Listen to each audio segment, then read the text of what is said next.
আজকে এই ভিডিওতে যেটা আলোচনা করা হবে সেটা হলো দশম শ্রেণীর অর্থাৎ ক্লাস 10-এর মাধ্যমিকদের আর কি লেসন 3 মানে যেটার নাম হচ্ছে দ্য পাসিং অ্যাওয়ে অফ বাপু।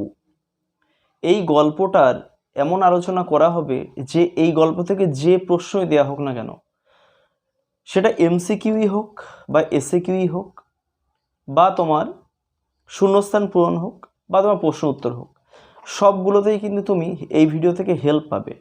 তবে তোমাদেরকে বলবো যে ভিডিওটা হয়তো একটু লেন্দি হতে পারে, একটু বড় হতে পারে, তবে তোমরা যদি ধৈর্য সহকারে প্রথম থেকে শেষ পর্যন্ত দেখো, তাহলে যদি ভিডিওটা বিফলে যায় তাহলে আমি তোমাকে বলবো আমার চ্যানেল থেকে সঙ্গে সঙ্গে আনসাবস্ক্রাইব করতে এবং আমার চ্যানেল থেকে বেরিয়ে যেতে।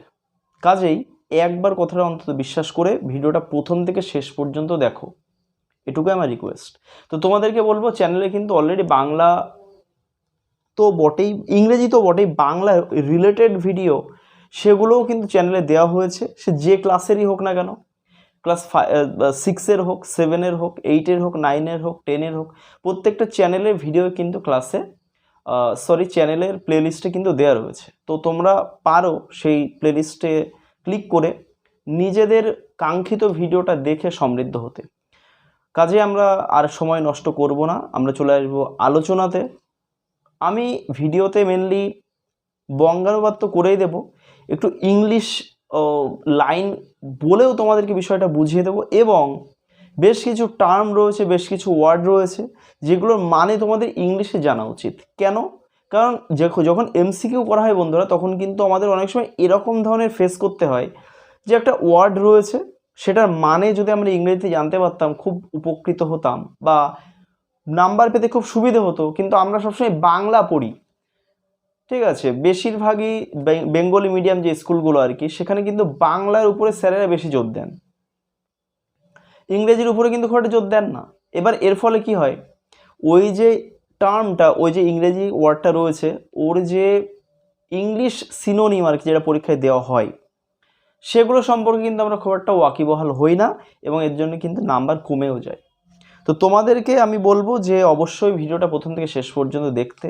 এরকম ওয়ার্ডগুলো নিয়েও কিন্তু এখানে আলোচনা করা হয়েছে, তাই কোনো রকম কোনো এসএকিউ বা এমসিকিউ, বিশেষ করে এমসিকিউ তোমাদের অসুবিধা হবে না।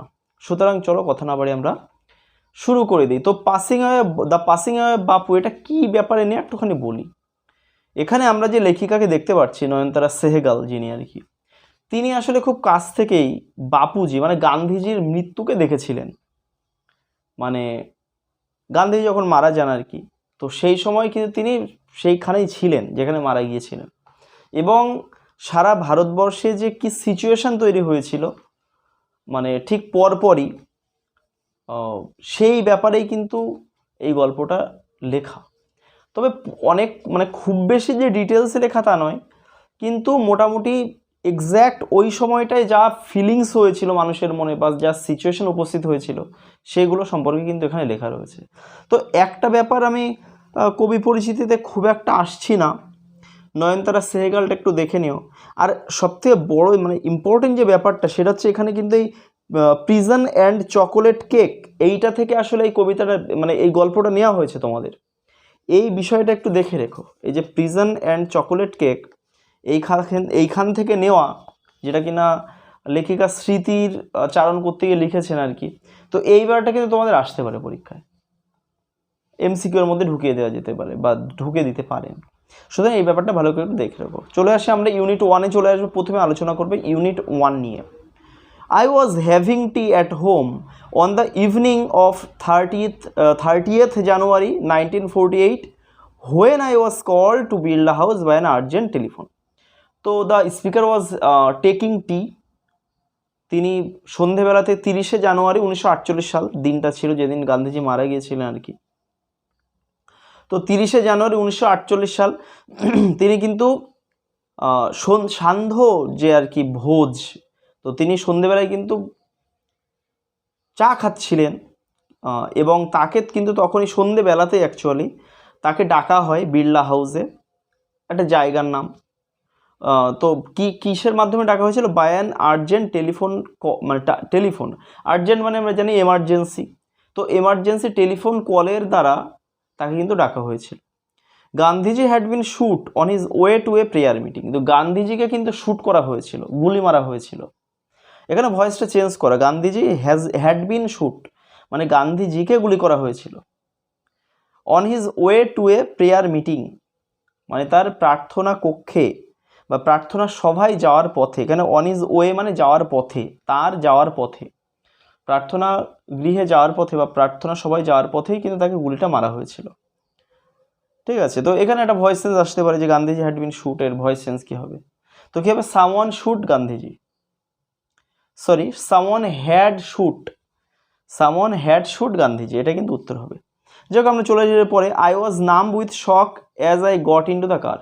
তো আই ওয়াজ নাম উইথ শক, নাম মানে অসাড় হয়ে যাওয়া, মানে স্পিচলেস হয়ে যাওয়া, কেমন ইনসেন্সিটিভ যেটাকে বলা হয়, তো সেরকমই কিন্তু তিনি হয়ে গিয়েছিলেন। With shock as I got in to the car, মানে এবার কেন হয়েছেন নাম, কেন স্পিচলেস হয়ে গিয়েছেন? উইথ শক মানে তোমরা জানো যে আঘাত পেয়ে আর কি, বা ব্যথা পেয়ে তিনি কিন্তু ইনসেন্সিটিভ হয়ে গেছেন। যখন তিনি গাড়িতে ঢুকছেন তখন তিনি নিজেকে ভাবছেন যে আমার কোনো সার নেই। At the Birla house Gandhiji's relatives and followers had gathered round his body. তো বিড়লা হাউসে সেখানে কিন্তু গান্ধীজির যারা রিলেটিভ ছিলেন, আমরা জানি গান্ধী পরিবার অনেক বড় একটা পরিবার, সেই পরিবারের লোকেরা কিন্তু গ্যাদার্ড মানে জড়ো হয়েছিলেন তারা, এবং কি রাউন্ড হিজ বডি মানে তার শরীরের চারিদিকে বা তার যে বডি পড়ে রয়েছে, তার যে মৃতদেহ পড়ে রয়েছে তার চারিদিকে কিন্তু তারা দাঁড়িয়েছিলেন পরিবারের লোকেরা। There was silence in the room as Gandhiji breathed his last. তাহলে ঘরের মধ্যে, ইন দ্য রুম মানে ঘরের মধ্যে, এই দেয়ারে কিন্তু কোনো মানে হয় না, এটা ইন্ট্রোডাক্টরি দেয়ার, এই দেয়ারে কোনো মানে হয় না, মানে এরকম ভুল যে সেখানে ছিল নীরবতা, এটা কিন্তু হয় না। ঠিক আছে, তো এই দেয়ারে মানে হয় না। There was silence in the room মানে ঘরের মধ্যে নীরবতা ছিল, কোয়াইটনেস ছিল ঘরের মধ্যে। As Gandhiji breathed his last, এখানে অ্যাজ মানে আমরা দুটোভাবে বলতে পারি, মানে যেহেতু বলতে পারি বা যখনও বলতে পারি, যেটা তোমার ইচ্ছা। যেহেতু গান্ধীজি শেষ নিঃশ্বাস ত্যাগ করেছিলেন বা যখন গান্ধীজি শেষ নিঃশ্বাস ত্যাগ করেছিলেন তখন কিন্তু সব চুপচাপ ছিল, সবাই পুরো চুপ হয়ে গেছে। Words of Bapuji's death had spread through Delhi like a flame fanned by wind. তো ওয়ার্ডস অফ বাপুজিস ডেথ অর্থাৎ Bapuji's death, information of Bapuji's death বা বাপুস ডেথ মানে বাপুর মৃত্যুর যে খবর সেটা সারা দিল্লিতে স্প্রেড মানে ছড়িয়ে পড়েছিল, থ্রু দিল্লি মানে দিল্লির মধ্য দিয়ে আর কি, বা দিল্লির মধ্যে ছড়িয়ে পড়েছিল। লাইক এ ফ্লেম মানে একটা ফ্লেম মানে আগুনের মতো, যে আগুনটা আবার কেমন, ফ্যান্ড বাই উইন্ড যেটা কিনা বাতাস দেওয়া হয়েছে বা বাতাসে মানে উত্তাল হয়ে যাওয়া আগুনের মতো, বাতাস পেয়ে উত্তাল হয়ে যাওয়া আগুনের মতো করে কিন্তু খবরটা ছড়িয়ে পড়েছিল। Sad groups of men and women had gathered around Birla house. তো যেটা হয়, এবার একটা হাইফাই লোক মারা গিয়েছেন, স্যাড গ্রুপস মানে দুঃখিত আর কি জনগণ, যেটা আর কি sad groups of men and women মানে পুরুষ এবং মহিলাদের দুঃখের বা যন্ত্রণাদায়ক বা যন্ত্রণা ক্লিষ্ট যে পুরুষ এবং মহিলা তারা কিন্তু কালেক্টেড মানে কিন্তু গ্যাদার্ড এখানে, ঠিক আছে, গ্যাদার্ড মানে জড়ো হয়েছিল অ্যারাউন্ড বিড়লা হাউস মানে বিড়লা হাউসের চারিদিকে, বিড়লা হাউসের ঘিরে আর কি। আউট অফ এভরি উইন্ডো, এখানে আউট অফ বলতে মধ্যে মানে প্রত্যেকটা জানলাতেই, ওয়ান কুড সি মানে একজন দেখতে পেত, মানে একজন যদি খেয়াল করতো ওই সময় ওই মুহূর্তে প্রত্যেকটা জানলাতে, কারণ অলরেডি বাপুর মৃত্যুর খবর ছড়িয়ে গেছে, প্রত্যেক জানলাতে যদি কেউ দেখতো জানলায় তাহলে কি হতো, ওয়ান কুড সি মানে একজন দেখতে পেত a brown blur of faces. Brown মানে হচ্ছে বাদামি বর্ণ, ব্লার মানে ফ্যাকাশে, অর্থাৎ আমরা বলতে পারি পিপল উইথ পেল অ্যান্ড ব্রাউন ফেসেস, বিবর্ণ এবং বাদামি মুখযুক্ত যে লোকজন তাদেরকে কিন্তু দেখা যাচ্ছিল প্রত্যেকটা জানলাতে। তো এবার দেখো, they did not make a sound, তারা কিন্তু কোনো শব্দ করছিল না, তারা কিন্তু কোনো কথা বলছিল না। They did not make a sound, তারা কোনো রকমই কোনো কথা বলছিল না। There was an unnatural silence, তো সেখানে কিন্তু এখানে আবার দেয়ার বলতে হয়, এখানে এই দেয়ারে কিন্তু মানে আছে বন্ধুরা, এটা নিজেদেরকে বুঝে নিতে হবে যে কোন দেয়ারের মানে হবে আর কোন দেয়ারে মানে হবে না, এটা কিন্তু বোঝা যায়, কারণ এখানে অন্য কিন্তু কোনো জায়গা নেই। তো there was an unnatural silence. Unnatural silence, unnatural means unnatural মানে আনইউজুয়াল, আমরা বলতে পারি স্ট্রেঞ্জ মানে অদ্ভুত বা অ্যাবনর্মাল, অস্বাভাবিক সাইলেন্স মানে নীরবতা ছিল ঘরের মধ্যে। অর্থাৎ একটা লোক মারা গিয়েছে, চারিদিকে লোক কান্নাকাটি পড়ে যাবে, কিন্তু ঘরের মধ্যে কেউ কাঁদছে না। কেন? যখন একজন খুব কাছের মানুষ হারায় তখন দুঃখে তার যে সিচুয়েশনটা তৈরি হয় তখন কিন্তু সে কাঁদে না। It was as if time stood still for those few minutes. তো যেন মনে হচ্ছিল, অ্যাজ ইফ মানে ইট ওয়াজ মানে এটা ছিল, যেন মনে হচ্ছিল টাইম স্টুড স্টিল মানে সময় থেমে গিয়েছিল চুপচাপ, ফর দোজ ফিউ মিনিটস ওই কয়েকটা মুহূর্তের জন্যে। বা টাইম ওয়াজ নট পাসিং মানে সময় কিন্তু কাটছিল না, ওই মুহূর্তটাই সময় কিন্তু কাটছিল না। এরপরে রয়েছে the people were too stern to speak in the beginning. অর্থাৎ লোকজনের অবস্থা কেমন হয়েছিল সেটা কিন্তু আমরা এখানে দেখতে পাবো, যে লোকজন কি টু স্টার্নড মানে কিন্তু বিউইল্ডার্ড বা এখানে হতভম্ব বলতে পারি, মানে লোকজন তো কোনো বিষয় বুঝতেই পারছে না যে তাদের এরকম নিয়ারেস্ট লোক, আর আমরা জানি যে তাকে গুলি করা হয়েছিল, তিনি যদি বয়স হয়ে মারা যেতেন কেউ কিচ্ছু মনে করতো না, কিন্তু হঠাৎ করে তাকে মেরে ফেলা হলো, এই জন্য কিন্তু তারা খুব স্টার্নড হয়ে গিয়েছিল, বিউইল্ডার্ড হতভম্ব হয়ে গিয়েছিল। Two speak in the beginning মানে শুরুতে কথা বলতে আর কি, মানে এর মানেটা তো তোমরা নিশ্চয়ই জানো, এতদিনে শিখেছো, টু আর টুর কেস মানে লোকজন প্রথমে এতটাই হতভম্ব হয়ে গিয়েছিল যে তারা কথা বলতে পারছিল না, এর মানে কিন্তু এটা। লেটার দে ক্ল্যামার্ড ওয়াইল্ডলি। তো লেটার মানে পরে কি হলো, পরবর্তীকালে কি হলো, দে ক্ল্যামার্ড মানে কি আ লাউড আউটক্রাই মানে হঠাৎ করে ভীষণ জোরে কান্না শুরু করে ফেলা বা ভীষণ জোরে চিৎকার করা। তারা কিন্তু ভীষণ জোরে চিৎকার শুরু করলো, ওয়াইল্ডলি মানে এখানে বন্যভাবে নয়, এখানে পাগলের মতো, তারা পাগলের মতো চিৎকার শুরু করে দিল। শাউটিং অ্যান্ড ক্রাইং, এবং তারা কি করছে, শাউটিং মানে চিৎকার করছিল, এবং ক্রাই এবং তারা কিন্তু কান্নাও করছিল একসঙ্গে। এটাই হচ্ছিল। They jostled one another in a stampede মানে হচ্ছে পদপৃষ্ট যে ব্যাপারটা, আর জসেল্ড মানে হচ্ছে পুশড কন্টিনিউয়াসলি মানে তাই একে অপরকে ঠেলাঠেলি করছিল, ওয়ান অ্যানাদার একে অপরকে, ইন এ স্ট্যাম্পেড মানে এরা পদপৃষ্ট হয়ে যাওয়ার মতো অবস্থায় আর কি। To break into the house মানে ব্রেক ইনটু মানে তোমরা জানো এটা ফ্রেজাল ভার্ব, মানে এন্টার ফোর্সিবলি যেটাকে বলা হয় আর কি, মানে খুব জোর করে প্রবেশ করা আর কি, যেটা তো জোর করে তারা কিন্তু প্রবেশ করার চেষ্টা করছিল বিড়লা হাউসের মধ্যে বা ওই ঘরটার মধ্যে।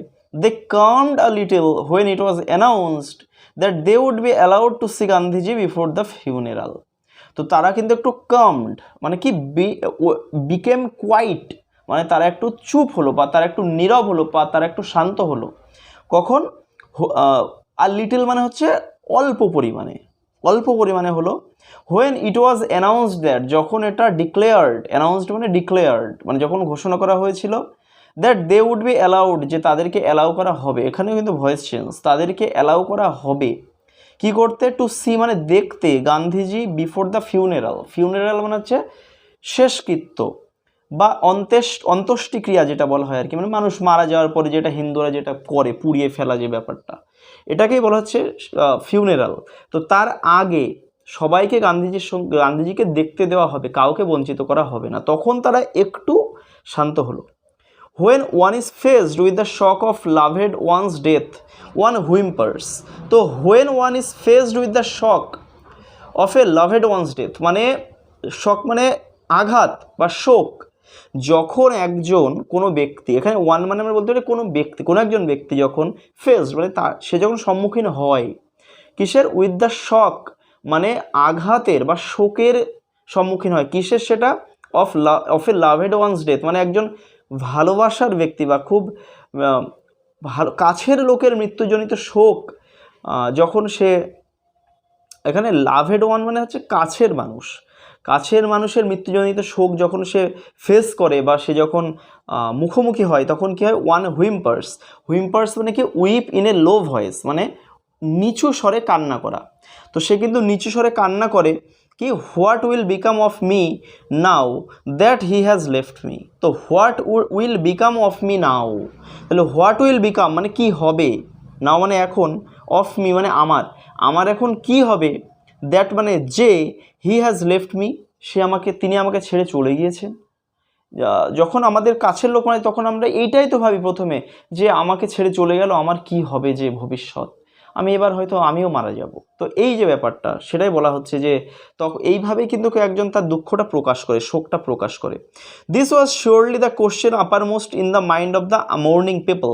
তো এটা আমাদের মাথায় রাখতে হবে, this was surely the question, এটাই ছিল শিওরলি মানে নিশ্চিতভাবে এটাই ছিল সেই প্রশ্ন, আপার মোস্ট মানে হচ্ছে বেশিরভাগ, in the mind of the morning people মানে হচ্ছে বিলাপরত বা শোকাহত যে জনগণ বা জনতা বা লোকজন, তাদের মনের মধ্যে কিন্তু এই একই প্রশ্ন ঘোরাফেরা করছিল। বন্ধুরা, কোন প্রশ্ন পরীক্ষায় দিতে পারে, কোন প্রশ্ন, যে তিনি চলে গিয়েছেন, এখন আমাদের কি হবে, what would become of them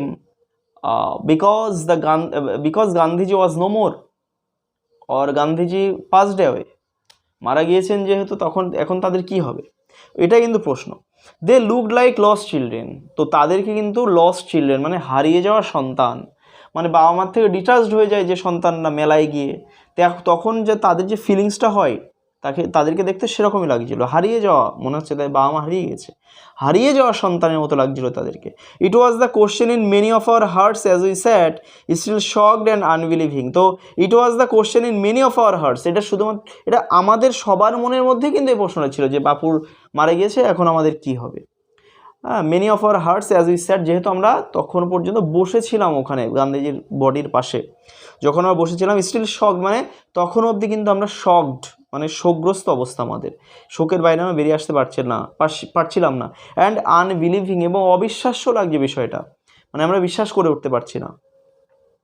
we listen to the broadcast telling the people of India that their Bapu was no মোর। তো আমরা কিন্তু ব্রডকাস্ট শুনতে পারছিলাম, ব্রডকাস্ট মানে হচ্ছে নিউজ অফ রেডিও। বন্ধুরা, রেডিওর সংবাদ কিন্তু আমরা শুনতে পারছিলাম, যেটা কিনা টেলিং মানে যেটা বলছিল দ্য পিপল অফ ইন্ডিয়া মানে ভারতের লোকজনদেরকে বলছিল that their Bapu was no মোর, যে তাদের বাপু কিন্তু আর নেই, তিনি মারা গিয়েছেন, এটা রেডিওতে বলা হচ্ছিল। এবং তারা কিন্তু সবাই শুনছিলেন, লেখিকারা বা কথক যারা আর কি, তারা কিন্তু সবাই ব্যাপারটা শুনছিলেন, চারিদিকে শুধু রেডিও খবর শোনা যাচ্ছে, এটাই তো হয়। সাপোজভাবে এখন আমাদের কোনো মন্ত্রী যদি মারা যান, তখন কিন্তু আমাদের পুরো ইম্পর্টেন্ট মন্ত্রী মারা গেলে তখন কিন্তু আমাদের পুরো রেডিও হোক বা টিভি হোক, এখন টেলিভিশন চলে এসেছে, তো বা এখন মোবাইল চলে এসেছে, ইন্টারনেটের যুগ, সব জায়গায় কিন্তু একদম ছেয়ে যাবে বিষয়টা একদম কয়েক সেকেন্ডের মধ্যে। এরপর আমরা চলে আসবো ইউনিট 2-তে, যেটা পেজ নাম্বার 18 রয়েছে, 18 নম্বর পৃষ্ঠাতে। গান্ধীজির funeral was to take place the day after his death.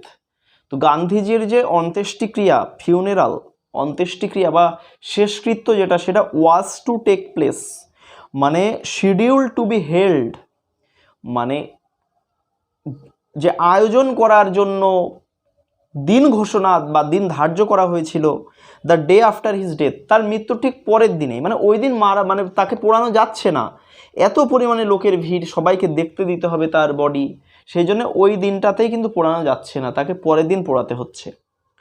Hours in advance people line the route the funeral procession was to follow. এবং এটা পরের দিনের ঘটনা হচ্ছে যে আওয়ার্স ইন অ্যাডভান্স মানে কয়েক ঘন্টা আগে, কয়েক ঘন্টা আগে থেকেই, ফিউ আওয়ার্স বিফোর মানে কয়েক ঘন্টা আগে থেকেই, পিপল লাইন দ্য রুট, লোকজন লাইন মানে সারি দিয়েছিল, দ্য রুট মানে সেই রাস্তাতে বা সেই পথে, the funeral procession was to follow, যেখানে কিন্তু এই শেষকৃত্যের যে যাত্রা বা শবযাত্রাটা যে রাস্তা দিয়ে অনুসৃত হতে চলেছিল, বা যে রাস্তা দিয়ে অনুসরণ করতে চলেছিল, বা যে রাস্তা দিয়ে চলতে চলেছিল, বা যে রাস্তা দিয়ে হতে চলেছিল, সেই রাস্তা দিয়ে কিন্তু কয়েক ঘন্টা আগে থেকেই মানুষ সব এসে জমায়েত করেছে বা জমা হয়ে গেছে।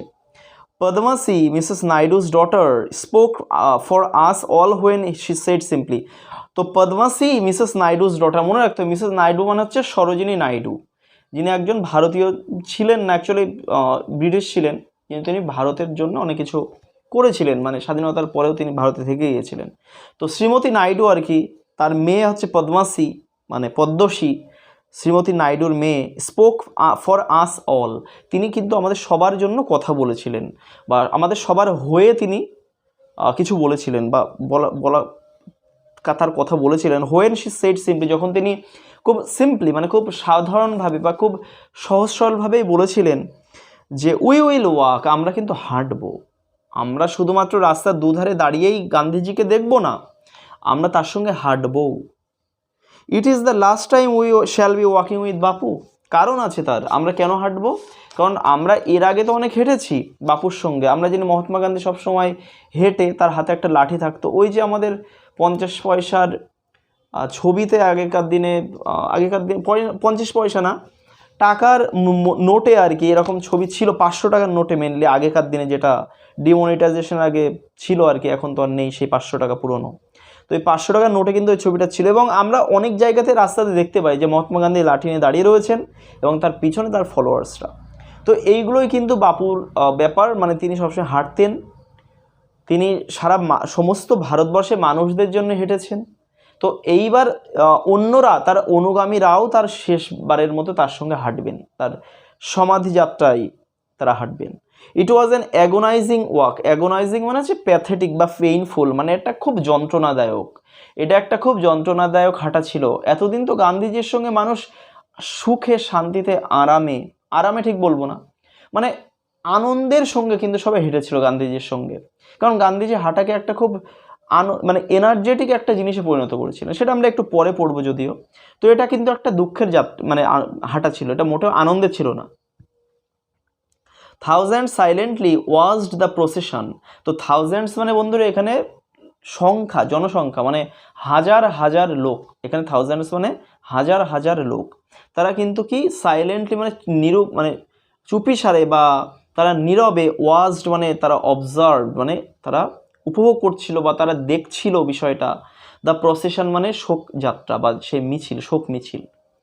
বাপু lay on an open truck, তো ট্রাক মানে তোমরা জানো এক ধরনের 4 চাকার গাড়ি যেটা আর কি, তো সেটা ওপেন করে রাখা রয়েছে, মানে কোথাও ঢাকা নেই, আমরা যেটা সাধারণত দেখি মরার গাড়ি চারিদিকে ঢাকা থাকে, তো বাপুর ওটা কিন্তু ওপেন ট্রাকের উপরে রাখা ছিল তার বডিটাকে, কভার্ড উইথ ফ্লাওয়ার্স, যেটা তার বডিকে কিন্তু ফুলে সাজানো ছিল, ঢাকা ছিল, এটা মাথায় রাখতে হবে।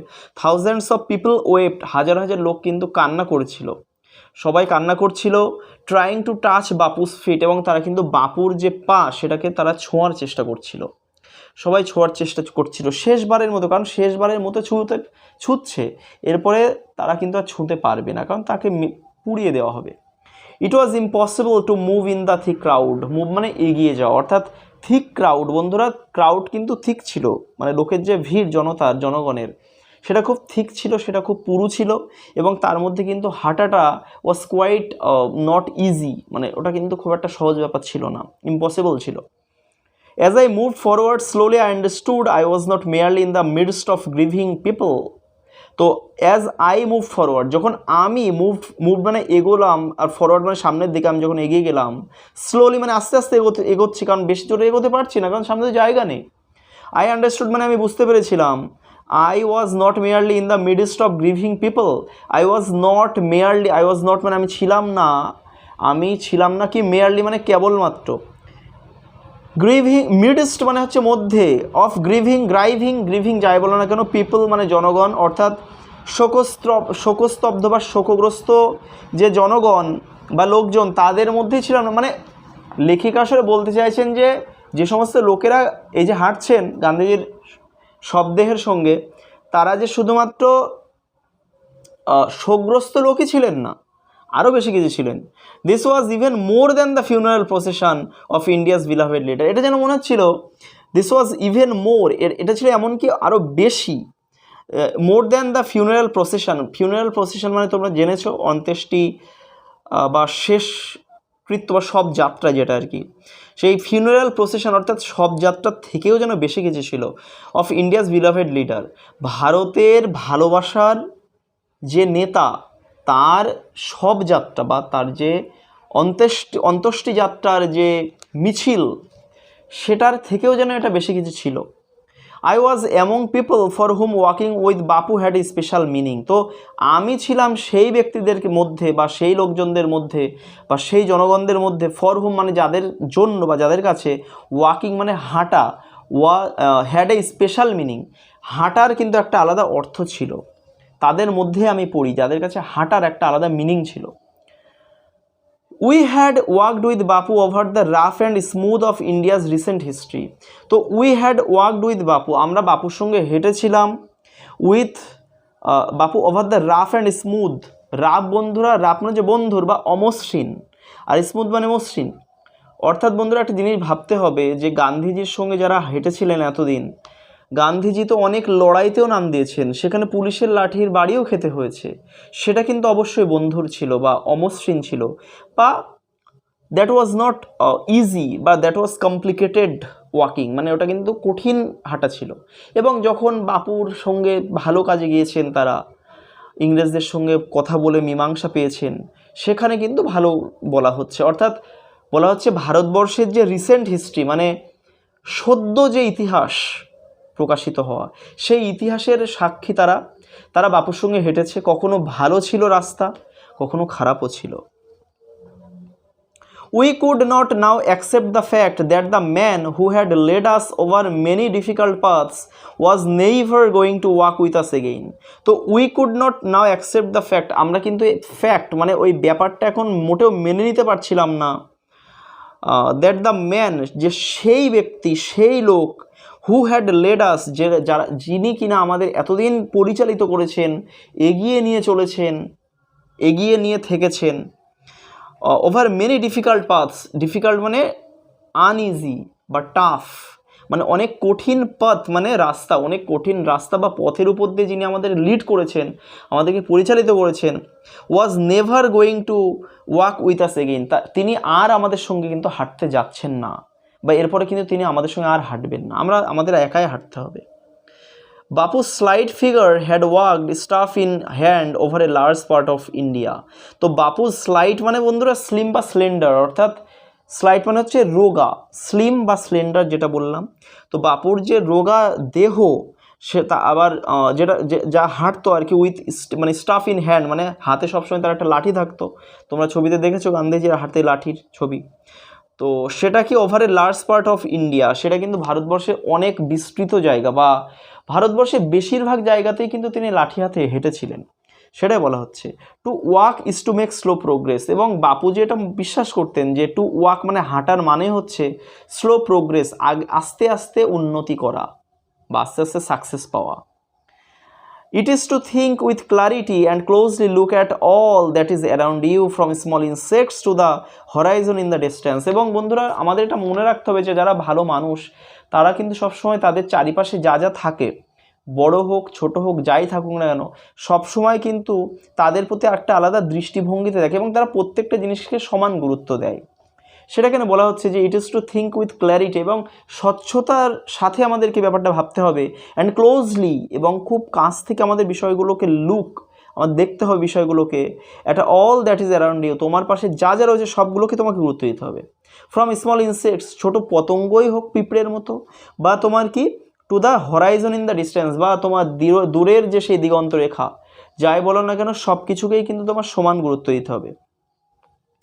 Moreover, to walk was often the only way open to the average Indian, এবং শুধুমাত্র তাই না, এই যে প্রত্যেকটা ছোট বিষয়কে আমাদের গুরুত্ব দিতে হবে শুধু এটাই না, উপরন্তু to walk was often the only way, হাঁটাই ছিল একমাত্র পথ, কাদের কাছে?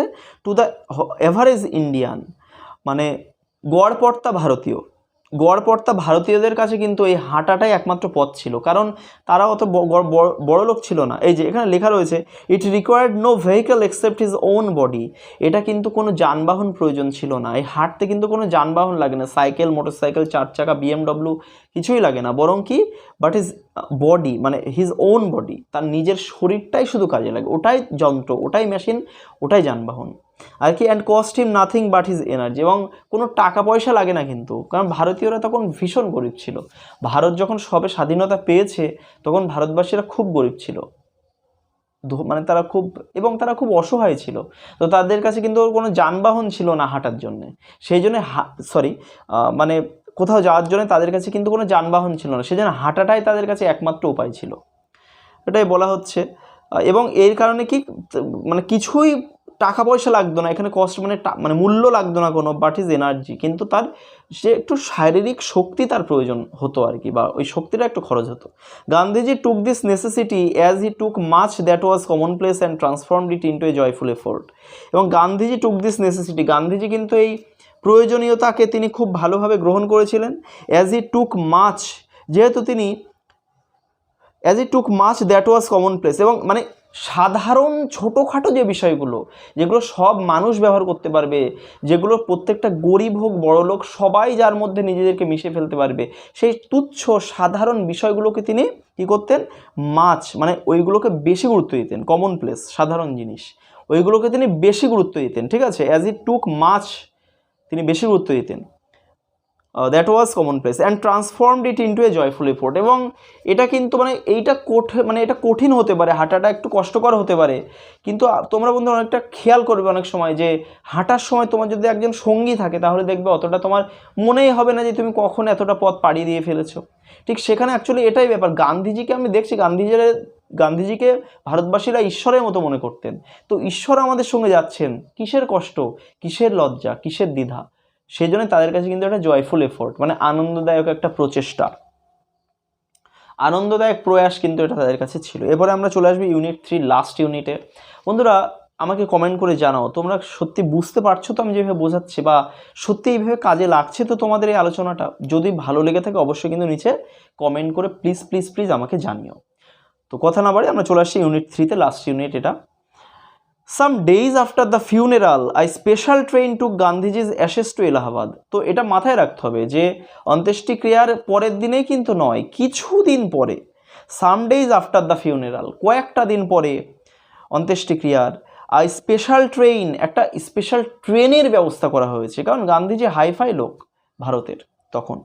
তো স্পেশাল ট্রেন, একটা মানে খুব বিশেষ গুরুত্বপূর্ণ একটা ট্রেন, টুক গান্ধীজিজ অ্যাশেস, টুক মানে নিয়েছিল বা বহন করেছিল, গান্ধীজিজ অ্যাশেস মানে গান্ধীজির যে ছাই বা ভস্য, চিতাভস্য, সেটাকে কিন্তু বহন করেছিল বা এক জায়গা থেকে আরেক জায়গায় নিয়ে গিয়েছিল, দিল্লি থেকে কোথায়, এলাহাবাদে কিন্তু নিয়ে আসা হয়েছিল। তো the compartment was ডেকড with flowers, এবং কম্পার্টমেন্ট যেগুলো অর্থাৎ বগি যেগুলো, সেগুলোকে কিন্তু কি ওয়াজ ডেকড মানে ওগুলো ডেকড মানে ডেকোরেটেড, ওগুলোকে সাজানো হয়েছিল উইথ ফ্লাওয়ার্স মানে ফুল দিয়ে পুরো কম্পার্টমেন্ট, অর্থাৎ যে কম্পার্টমেন্টে গান্ধীজির বডিটা, যেখানে চিতাভস্যটা ছিল, একটা স্পেশাল জায়গাতে রাখা রয়েছে কোনো একটা বগির মধ্যে, তো সেখানে কিন্তু ফুল দিয়ে সাজানো ছিল। People on the train স্যাং bhajans, তো লোকজন, ট্রেনের লোকজন যারা ছিলেন আর কি, তারা কিন্তু ভজনস মানে মনে রাখতে বন্ধুরা, ভেরি ভেরি ইম্পর্টেন্ট, ভজন মানে কিন্তু ফোক সং নয়, এটা পরীক্ষায় দেয় অনেক সময়, দিচ্ছে আর কি, আসছে কোশ্চেন ব্যাংক, খেয়াল করলে তোমরা বুঝতে পারবে। ভজন মানে কিন্তু ডিভোশনাল সং, মানে তোমার আধ্যাত্মিক গান, বা একটু ভুল বললাম, মানে ধার্মিক গান। ডিভোশনাল সং মানে কিন্তু ধার্মিক ধর্মতাত্ত্বিক গান যেগুলো আর কি, তো ওটাই আর কি, ভজন গাইছিলেন তারা। People did not weep anymore, লোকজন আর কাঁদছিলেন না, কেন, ফর মানে বিকজ, এখানে বিকজ দে কুড ফিল, তারা অনুভব করতে পারছিলেন বা অনুভব করতে পারছিল, গান্ধীজির প্রেজেন্স, গান্ধীজির উপস্থিতি, মহাত্মা গান্ধীর উপস্থিতি তারা টের পাচ্ছিল বা পাচ্ছিলেন। অ্যামিড মানে ইন দ্য মিডল মানে মধ্যে, কিসের মধ্যে, the flowers and the songs, ফুল এবং গানের মধ্যে যেন তারা গান্ধীজির উপস্থিতি টের পাচ্ছেন, সেই জন্য তারা আর কান্নাই করছে না, আনন্দ পাচ্ছেন যে আমাদের সাথেই গান্ধীজি রয়েছেন। At every station sorrowful crowds fill the platform, এবং প্রত্যেকটা স্টেশনে যেটা হচ্ছিল, আগের থেকে হয়তো ব্রডকাস্টে জানিয়ে দেওয়া হয়েছিল রেডিওতে যে আজকে এই ট্রেনে গান্ধীজির ছাই বা ভস্যটা নিয়ে আসা হবে, সেই জন্য সেখানে আগে থেকেই লোকজন বিভিন্ন প্ল্যাটফর্মে তারা রেডি, সেই ট্রেনটা যে প্ল্যাটফর্মগুলো অতিক্রম করবে, বিভিন্ন প্ল্যাটফর্ম না মানে যে স্টেশনগুলো আর কি, তো সেই স্টেশন, প্রত্যেকটা স্টেশন থেকেই কিন্তু লোকজন, অ্যাট এভরি স্টেশন, প্রত্যেকটা স্টেশন থেকেই কিন্তু লোকজন উঠছিলেন ওই বগির মধ্যে আর কি, ট্রেনের মধ্যে, প্ল্যাটফর্মের মধ্যে। অ্যামিড সং অ্যান্ড প্রেয়ার মানে গান এবং প্রার্থনা, বা এই যে প্রার্থনামূলক যে সঙ্গীত, প্রার্থনা সঙ্গীতের মধ্য দিয়ে, অ্যামিড মানে মধ্য দিয়ে, দ্য ট্রেন রিচড এলাহাবাদ, ট্রেনটা কিন্তু এলাহাবাদে পৌঁছে গেল। The ashes were emerged in the Ganges where a huge crowd had gathered at the bank. তো অ্যাশেস মানে চিতাভস্যটা কি, ইমার্জড মানে বন্ধুরা সিঙ্কড মানে নিরঞ্জন করা বা ডুবিয়ে দেওয়া বা ভাসিয়ে দেওয়া, ছাইটাকে ডুবিয়ে দেওয়া হয়েছিল ইন দ্য গঞ্জেস মানে গঙ্গা নদীতে, where a huge crowd had gathered at the bank, যেখানে হিউজ ক্রাউড মানে প্রচুর লোকজন, হ্যাড গ্যাদার্ড মানে জড়ো হয়েছিলেন বা জড়ো হয়েছিল, অ্যাট দ্য ব্যাঙ্ক মানে ওই তীরে, যেখানে গঙ্গায় ওই ভস্যটা ভাসিয়ে দেওয়া হচ্ছে বা ডুবিয়ে দেওয়া হচ্ছে সেই তীরে প্রচুর লোকজন কিন্তু দাঁড়িয়ে রয়েছেন, এটাই বলা হচ্ছে। আফটারওয়ার্ডস মানে আফটার দ্যাট, এরপরেই কী হয়েছিল, we all went back to Delhi, আমরা কিন্তু সবাই দিল্লিতে ফিরে গিয়েছিলাম আমরা, আর ওখানে থেকে কি হবে এলাহাবাদে।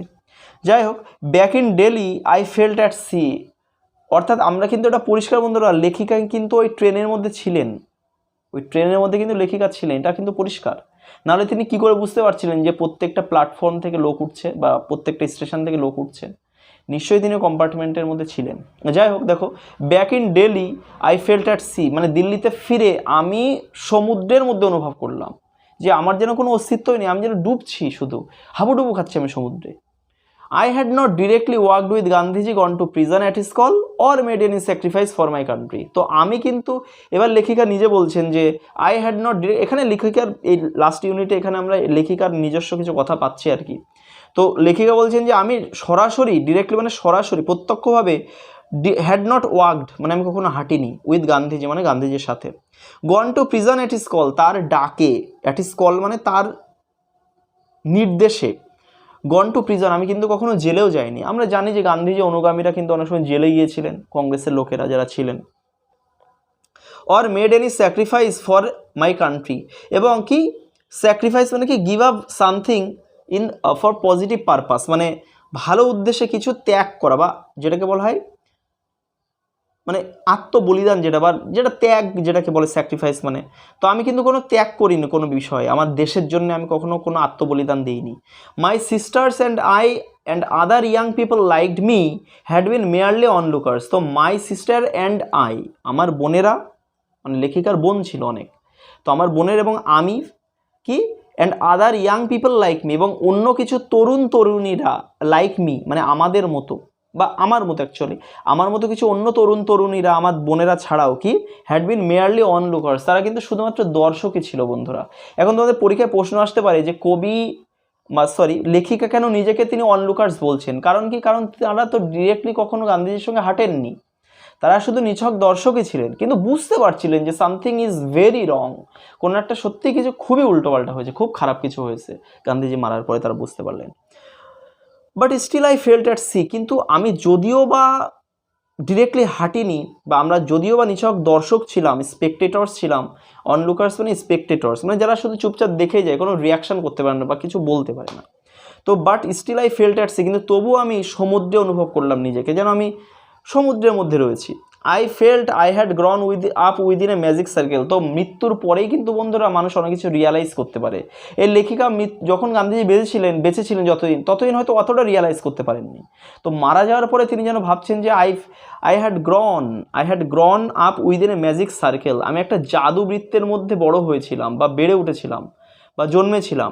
উইথ বাপুস পাসিং বাপুর মৃত্যুর সাথে সাথেই বা বাপু মারা যাওয়ার সাথে সাথে, পাসিং মানে ডাই, পাস অ্যাওয়ে মানে মারা যাওয়ার সাথে সাথে, I felt the magic circle had vanished, আমি অনুভব করেছিলাম যে জাদু বেষ্টনীটা সেটা কিন্তু ভ্যানিশ হয়ে গিয়েছে বা উধাও হয়ে গিয়েছে, যেন সে আমার মাথার উপরে সেই জাদু বেষ্টনী নেই আর। লিভিং মি আনপ্রোটেক্টেড, এবং ওটা কিন্তু আমাকে লিভিং মানে আমাকে ত্যাগ করেছে বা আমাকে ছেড়ে রেখেছে বা আমাকে করে রেখেছে কি, আনপ্রোটেক্টেড মানে আনগার্ডেড বা অসুরক্ষিত অবস্থায় কিন্তু আমাকে যেন ফেলে রেখেছে মনে হচ্ছিল, আমাকে ছেড়ে দিয়েছে। গান্ধীজির যে ম্যাজিক সার্কেলটা যখন ভ্যানিশ হয়ে গিয়েছে, আমাকে যেন অসুরক্ষিত অবস্থায় যেন রেখে দিল। With an effort I রাউজড my self, effort মানে একটা প্রচেষ্টা আর কি বা প্রয়াস, মানে ভিতরে একটা উদ্যম নিয়ে আর কি, আই রাউজড মাই সেলফ আমি নিজেকে, রাউজড মানে উজ্জীবিত করা বা এনার্জাইজড করলাম, আমি নিজেকে একটু ভিতরে শক্তি সঞ্চার করলাম। রাউজড মাই সেলফ আমি নিজেকে তুললাম, উঠে দাঁড়ালাম আমি। আই আস্কড মাই সেলফ, এখানে বন্ধুরা উঠে দাঁড়ানো মানে কিন্তু মাটি থেকে উপরের দিকে ওঠা না, মানে বক্তা বা এই লেখিকার মনটা তো দমে গিয়েছিল বাপুর মারার সঙ্গে সঙ্গে, এইবার তিনি জেগে উঠছেন। কেন? এই লাইনটা কেন বলা হয়েছে পরের লাইনগুলো দেখলে বুঝতে পারবে। যে কি আই আস্কড মাইসেলফ, আমি নিজেকে বললাম, আমি নিজেকে প্রশ্ন করলাম, had Bapu lived and died for nothing, বাপু মারা গিয়েছেন বা বেঁচে রয়েছেন, বাবু বেঁচেই থাকেন বা মারাই যান, তাতে কী বা আসে যায়। বন্ধুরা এটা তোমরা আবার নেগেটিভ সেন্সে নিও না, মানে কবি লেখিকা কিন্তু কি এখন গান্ধীজিকে কম প্রায়োরিটি দিচ্ছেন বা কম ইম্পর্টেন্স দিচ্ছেন না, কিন্তু কেন তিনি বলছেন যে বাপু বেঁচেই থাকলেন বা মারা গেলেন কি আসে যায়, কারণ বাপু তাদের মধ্যে প্রবেশ করেছে, বাপু তাদের সঙ্গে মিশে গেছে রক্তের সঙ্গে, তাই বাপু থাকলো না থাকলো কি আসে যায়, আমরাই তো এখন বাপু। এটা কিন্তু লেখিকারা ভাবছেন। How could I so easily lose courage when he was no longer there. তো এখানে কিন্তু আবার একটা লাইন পাচ্ছি আমরা, how could I so easily lose courage, courage মানে ব্রেভারি, সাহসিকতা, সাহস, আমি কিভাবে সাহসকে হারাতে পারি, আমি সাহসিকতা কিভাবে হারাতে পারি, how could I so easily মানে এতটা সহজে কী করে হারাতে পারি, when he was no longer দেয়ার, তিনি তো আর নেই আমাদের পাশে, এখন তো আমাদের বেশি স্ট্রং হতে হবে, ভারতের লোকেদের দায়িত্ব তো আমাদেরকেই নিতে হবে, তাহলে তিনি মারা গিয়েছেন আর আমরা এইভাবে আমাদের সাহস হারিয়ে ফেলবো, এটা এইভাবে আমরা হারিয়ে ফেলতে পারি। My values were not so weak, আমার মূল্য, আমার যে প্রিন্সিপালস, আমার যে মূল্যবোধ সেটাতে এতটা উইক ছিল না, সেটা তো অতটা নড়বড়ে ছিল না, নবল ছিল না, নবলি আর কি। তো millions of people would have been ordinary folk but for Bapu, ভালো লাইন, ইম্পর্টেন্ট লাইন, বুঝতে অসুবিধে হওয়ার লাইন, বন্ধুরা ভালো করে দেখো। মিলিয়ন্স অফ পিপল, মিলিয়ন্স মানে লক্ষ লক্ষ লোকজন, would have been ordinary folk, বন্ধুরা অর্ডিনারি ফোক মানে common people, would have been মানে হয়ে থাকতো বা হতে পারতো, লক্ষ লক্ষ মানুষ হয়তো হয়ে যেত, অর্ডিনারি ফোক মানে সাধারণ লোকজন, মানে যাদের মধ্যে কোনো ভালো মন্দ কোনো মানে যারা উদাস, ভালোতেও কিছু আসে যায় না, খারাপতেও, কারণ মানুষ তখন মূর্খ ছিল, ভারতের লোকেরা তখন অশিক্ষিত, কম লো এডুকেটেড ছিল, বাপুই তো তাদেরকে জাগিয়ে তুলেছিলেন। তো সেটাই বলা হচ্ছে যে লক্ষ লক্ষ মানুষ সাধারণ মানে নিচু স্তরের জনগণ হয়ে থেকে যেতেন, বাট ফর বাপু মানে বন্ধুরা, বাট এখানে বাট মানে না থাকলে, বাট ফর মানে না থাকলে, বাপু মানে বাপু না থাকলে, if Bapu was not there, যদি বাপু না থাকতো তারা কিন্তু they would have been simple countryman, মানে সাধারণ মানে দেশের লোক আর কি। He brought them out of indifference and awakened them to one another suffering. তো হি ব্রট দেম, তিনি তাদেরকে নিয়ে এসেছিলেন, তিনি তাদেরকে বাইরে বের করিয়ে নিয়ে এসেছিলেন, কি আউট অফ মানে বাইরে বের করে নিয়ে এসেছিলেন, ইনডিফারেন্স মানে উদাসীনতা, উদাসীনতা মানে বন্ধুরা যখন কোনো রিয়াকশান, এই যে বন্ধুরা ইংরেজরা আমাদের যখন শাসন করতেন কিছু কিছু লোক হয়ে গিয়েছিলেন ধ্যাতলা টাইপের, বন্ধুরা একটু খারাপ ভাষা হলেও ধ্যাতলা মানে কি, যার মারেও কিছু আসে যায় না, দুঃখেও কিছু আসে যায় না, আনন্দেও কিছু আসে যায় না, মানে মানুষ মরে যাওয়ার পরে অনেকটা এরকম সিচুয়েশান হয়। তো এই উদাসীনতা থেকে তিনি আমাদেরকে, তিনি ওই লোকজনদেরকে, ভারতের লোকেদেরকে বার করে নিয়ে এসেছিলেন, তিনি তাদের মধ্যে ফিলিংস ঢুকিয়ে দিয়েছিলেন, কোনটা ভালো কোনটা খারাপ, এইভাবে কিন্তু and awakened them to one another suffering, এবং তাদেরকে কিন্তু অ্যাওয়াকেন্ড মানে অ্যারাউজ, তাদেরকে উজ্জীবিত করেছিলেন বা জাগরিত বা জাগিয়ে তুলেছিলেন, টু ওয়ান অ্যানাদার সাফারিং, একে অপরের যে পেইন মানে যন্ত্রণা, সাফারিং যে যন্ত্রণা, তাতে কিন্তু একে অপরের যন্ত্রণায় কি জাগিয়ে তুলেছিলেন বা ঝাঁপিয়ে পড়তে বলেছিলেন। একজনের যন্ত্রণা যদি আরেকজন লাঘব করে তাহলে এর যন্ত্রণাও তো সে লাঘব করবে, এই ব্যাপারটা আর কি। এটা কিন্তু গান্ধীজি ভারতের মধ্যে ছড়িয়ে দিয়েছিলেন, যদিও এটা এখন বর্তমান সময় কিন্তু আর আমাদের মধ্যে নেই। তো what if now Bapu is গন, কী বা আসে যায় যদি বাপু এখন নাই থাকে, বাপু যদি এখন নাই থাকে, বাপু যদি চলেই গিয়ে থাকেন, হোয়াট ইফ বাপু ইজ গন, বাপু যদি চলেই গিয়ে থাকেন, হোয়াট তাহলে কী বা আসে যায়, কিছুই আসে যায় না। উই ওয়ার স্টিল দেয়ার, আমরা তো রয়েছি, আমরা তো সেখানে তখনও ছিলাম, এখনও তো আমরা উপস্থিত রয়েছি। ইয়াং স্ট্রং, আমরা কিন্তু ইয়াং ছিলাম, তরুণ, আমাদের রক্ত ফুটছে, স্ট্রং মানে শক্তিশালী ছিলাম, আমাদের দেহের শক্তিও ছিল, অ্যান্ড প্রাউড, এবং আমরা কিন্তু গর্বিতও ছিলাম, কি to bear his banner before us, banner মানে বন্ধুরা নিশান মানে ফেস্টুন, যেটা আর কি, মানে আমরাই মানে আমাদের মধ্য দিয়েই যেন বাপু চারিদিকে প্রচারিত হবে ভবিষ্যতে, সেটাই আর কি লেখিকা বলতে চাইছেন, যে আমরা তো রয়েছি এবং আমরা থাকা মানেই বাপুর ব্যানার বা বাপুর যে প্রতিকৃতি সেটা কিন্তু আমাদের সাথে সাথেই চলছে আর কি, এই ব্যাপারটা বোঝানো হচ্ছে। বাপু হ্যাড পাসড অ্যাওয়ে, বাপু তো মারা গিয়েছেন, বাপু তো মারা গিয়েছিলেন, but is India would continue to live in his children, but is India কিন্তু তার ভারতবর্ষ উড কন্টিনিউ টু লিভ মানে বসবাস করা শুরু করবে বা বাঁচতে থাকবে, উড কন্টিনিউ মানে চালিয়ে যাবে, টু লিভ মানে বেঁচে থাকতে বা জীবনকে এগিয়ে নিয়ে যেতে, ইন হিজ চিলড্রেন মানে তার সন্তানদের মধ্য দিয়ে। অর্থাৎ বাপু মারা গেলেও তার ভারতবর্ষ তার সন্তানদের মধ্যে, বা এখানে সন্তান মানে নিজের বাচ্চারা না, গান্ধীজির নিজের বাচ্চারা না, ভারতবাসীরাই তো তার সন্তান ছিল। তো তার সন্তানদের মধ্য দিয়ে কিন্তু দেশও কিন্তু এগিয়ে যাবে, এটা এখানে বলা হচ্ছে। তো আশা করছি ভিডিওটা তোমাদের ভালো লাগলো, হয়তো বা একটু লেন্দি হয়ে গেল। তো আশা করি অনেকেই প্রথম থেকে শেষ পর্যন্ত তোমরা দেখবে, তাহলে অবশ্যই কিন্তু তোমাদের পরীক্ষায় কাজে লাগবে। এবং এই টেক্সট রিলেটেড কোনো প্রশ্ন যদি থেকে থাকে অবশ্যই নিচে কমেন্ট করে আমাকে জানিও। আমি চেষ্টা করব সেই কমেন্টে উত্তর দিয়ে তোমাদেরকে আশ্বস্ত করা, তোমাদের মনে ডাউট ক্লিয়ার করার। তো আজকে আর ভিডিওতে আর আমি কথা বলছি না, অনেক লেন্দি হয়ে গেছে যেহেতু। তো দেখা হচ্ছে নেক্সট ভিডিওতে, ততক্ষণে তোমরা চ্যানেলটিকে সাবস্ক্রাইব করে দাও, পাশে থাকা অল নোটিফিকেশন বেল আইকনে প্রেস করে দাও। ভিডিওটা অবশ্যই বন্ধু বান্ধবীর মধ্যে শেয়ার করে দাও যাতে তারা উপকৃত হতে পারে। তো আমার কিন্তু একটা ফেসবুক পেজ রয়েছে, সে পেজের নামও কিন্তু ওয়ার্ল্ড অফ তন্ময়। ইনস্টাগ্রাম রয়েছে, সেখানেও তুমি ফলো করতে পারো। তো ঠিক আছে, আজকে এই ভিডিওতে এই পর্যন্ত, দেখা হচ্ছে পরের ভিডিওতে। ততক্ষণে টাটা।